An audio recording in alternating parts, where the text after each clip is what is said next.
Kwa nitaishi nao hao, lakini mimi tabia yao haitaweza kufanyaje? Kuniathiri, kwa sababu nimefanyaje? Nimejitambua. Jambo la 7, kutembea na kuishi katika viwango.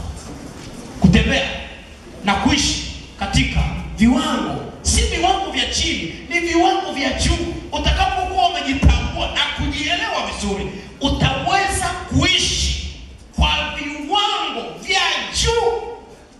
Mtu akikuwa anasema nimeona kiongozi, nimeona Bwana Asa, maana tumegundua kila mmoja kwenye jamii ni nani? Ni kiongozi.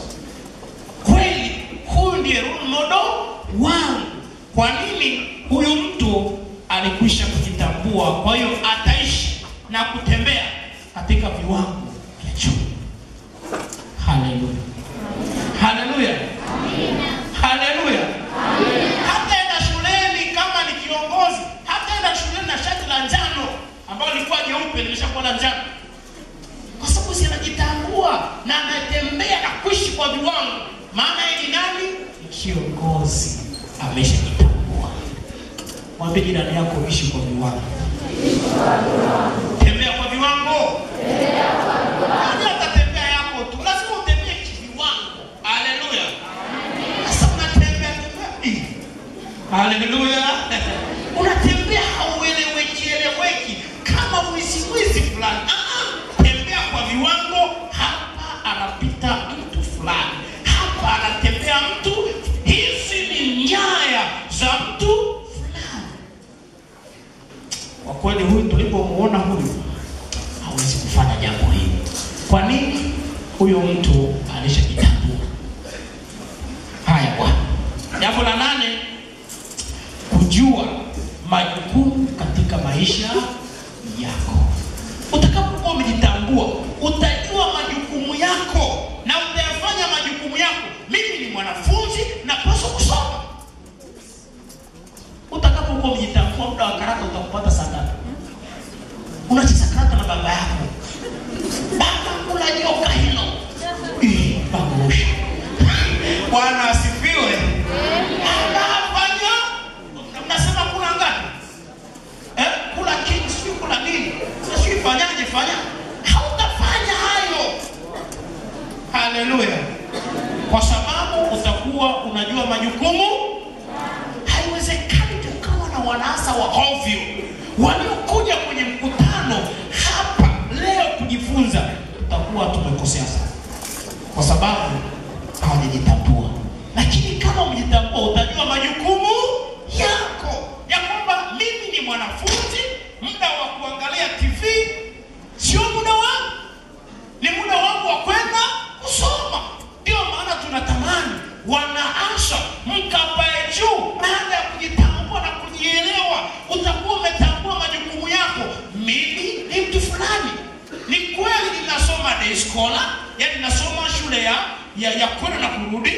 Kwa sababu hiyo ninajua nitakaporudi nyumbani nitaambiwa niende nikachote maji. Kwa nitakaporudi tu nitaenda kuchota maji, nitamaliza majukumu yangu. Baada ya hapo nitaoga. Baada ya kuoga nitaanza kusoma, kwa sababu najitambua. Bwana Yesu asifiwe. Wewe tembea kujitambui, utakuwa ukifeli kila siku na vurugu zitakuwa nyingi. Niliwaambia leo hii wanaasa mnaonekana kuwa na thamani kubwa sana kwenye jamii na kila mahali. Ikatokea ukafeli, thamani yako inashuka yote. Hata ulikuwa na kuheshimu hakuna kitu.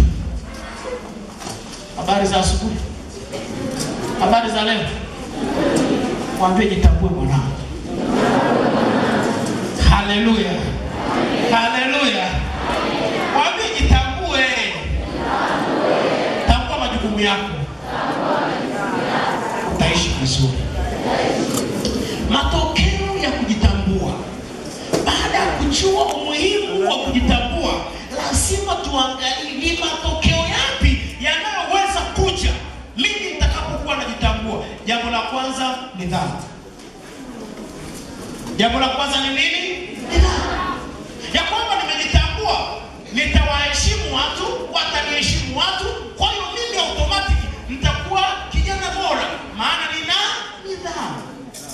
Jambo la pili, ujasiri. Utakapokuwa umejitambua, big brother yuko wapi? Simama. Kwa jamaa kanajitambua sana. Big brother. Big brother njoo hapa mbele. Jamani, Bwana asifiwe. Mnamuonaje big brother?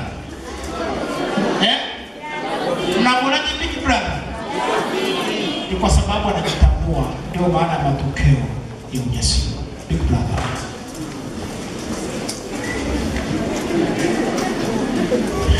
Bwana Yesu asifiwe. Haleluya.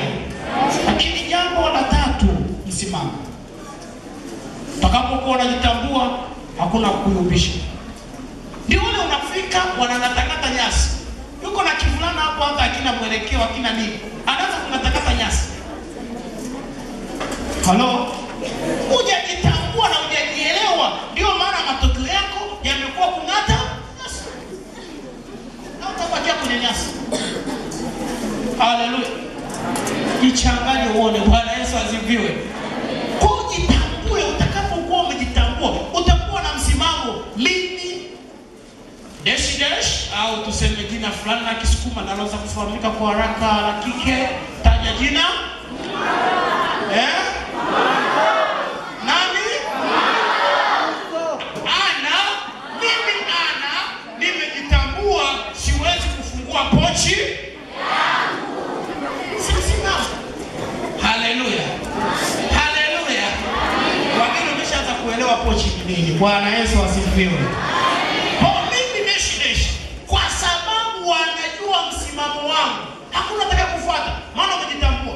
Wale wasiojitambua kila siku mtakuwa mkifanya mambo yasiyofaa. Lakini kwa sababu mnajitambua, mliokuja hapa huendi na msimamo. Kwa sababu mnajitambua, leo kuna watu wakitoka hapa wataenda kufanya kazi siku ya Sabato kwa sababu mwalimu amesema. Na mwalimu Manyoni juzi alifundisha akatoa visa vingi. Kwa sababu mwalimu amesema tutakwenda kufanya na kia. Kwa sababu mwalimu amesema tutaenda kuteka maji. Bado hujajitambua ukienda. Waliojitambua leo ninakwenda kusali. Amemaliza. Hana zaidi ya hapo.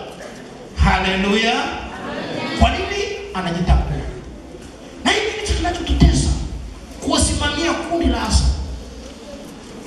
Inafika hatua, mbona wengine wamefanya, mbona wengine? Shida ni nini? Kutojitambua. Ndio maana tuna kozi hii ya moduli ya pili inayotuelekeza kuwa kiongozi. Na kwamba sasa jitambue. Haleluya. Lakini jambo la pili, kujiamini. Confidence. Utaendelea kujiamini. Ukiwa unajitambua utajiamini. Automatic utakuwa ukijiamini. Lakini jambo la 4 utakuwa na tano, utakuwa na uwezo wa kufanya vitu kwa ubora. Competent. Haleluya. Utakuwa na uwezo wa kufanya vitu kwa nini? Kwa ubora. Leo tunashindwa kupata watu wanaoweza kufanya vizuri. Tunategemea wani sitoke kwa wanasa. Maana wanafanya mambo kwa nini? Kwa ubora.